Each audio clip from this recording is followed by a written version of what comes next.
We've got ourselves a little roundabout incident here from one of my viewers. Let's take a more detailed look at what happened before we get into the liability.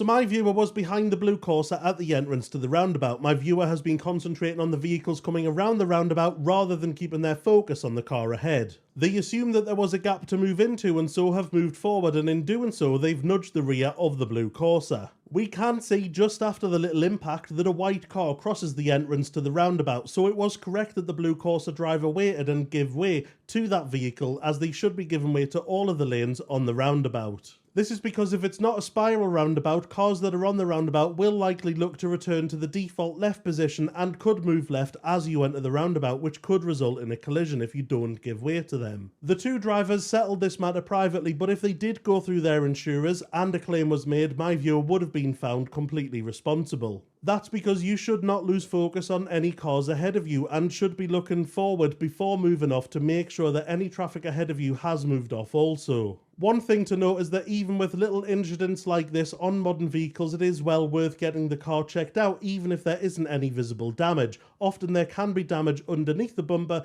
especially to the crash bar. This is because modern bumpers are designed to flex and then return to their default shape, but the structural integrity can be weakened and it may still need a repair or a replacement even if there isn't any visible damage. Lovely jubbly, sound as a pound. There isn't any visible...